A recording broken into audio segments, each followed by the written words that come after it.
Hey, welcome back to the Pen Hut. This is Tommy. Just wanted to talk a little bit more, continuing the last video where I was talking about filling systems for pens, and I forgot one to show you. That's actually very common, uh, which is the piston filler.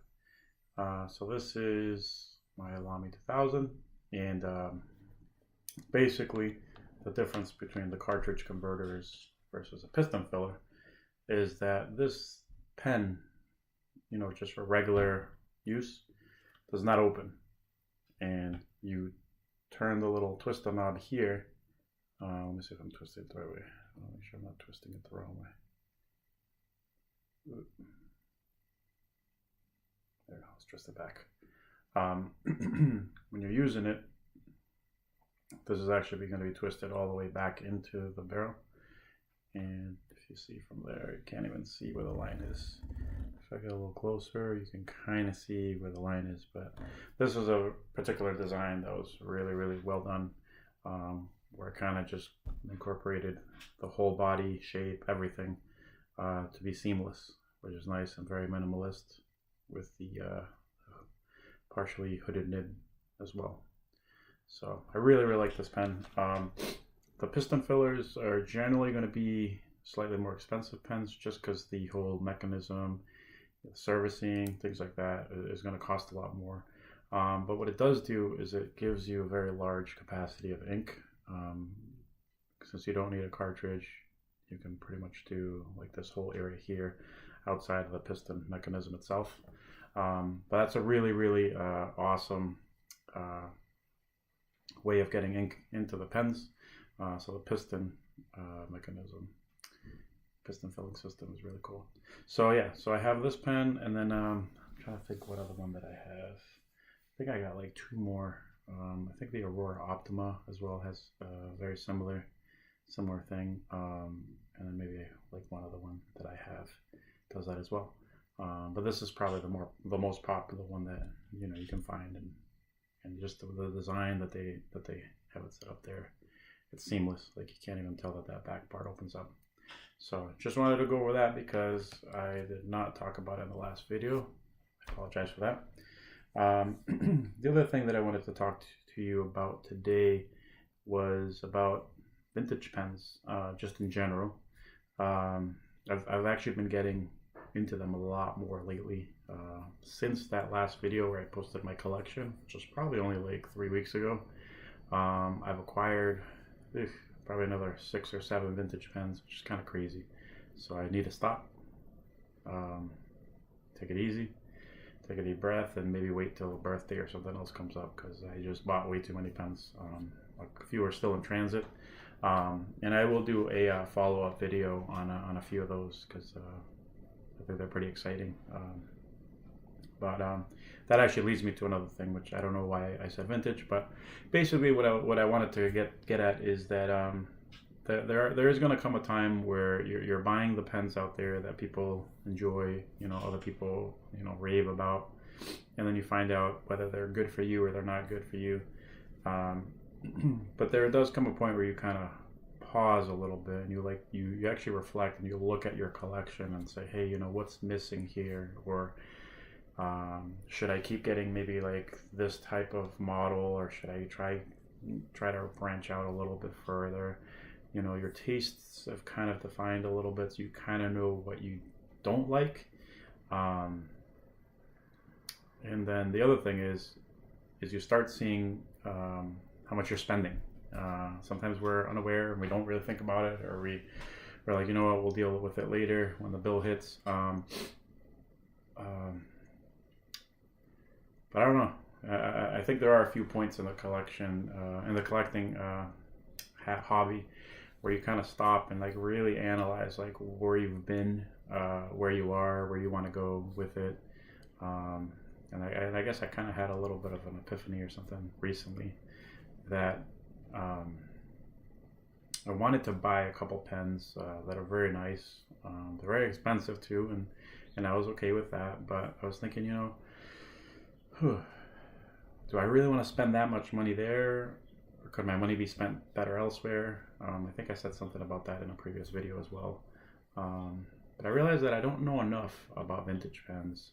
I haven't tried enough of them. I've seen a lot, but I haven't actually held them. I haven't tried them. And it got me thinking, and I was like, you know what? I really like my Parker 51. It writes amazing. I think I got a couple more of those. And then I started thinking about Schaefer's. They have some really interesting things out there. Some older Watermans are really interesting. So there's a lot of stuff like that, and I think now I'm getting into wanting to learn more about vintage pens and try them out. And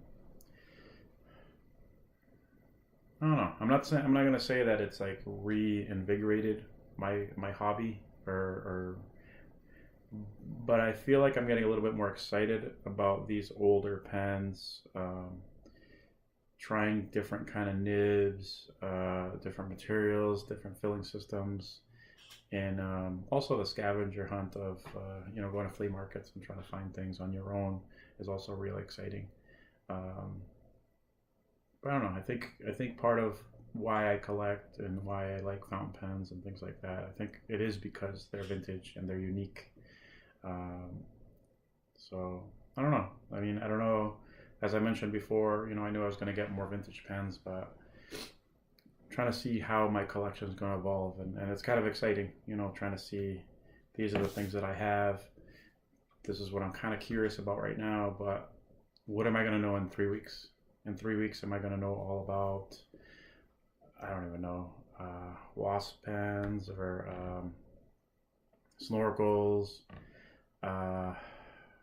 Vintage dual fold. I don't know. I mean, there's so many different pens that were out there back from, I don't know, 20s, 40s, 50s. I've been researching a little bit about the technology change in different filling systems, different materials, different ways to secure that they don't leak as much.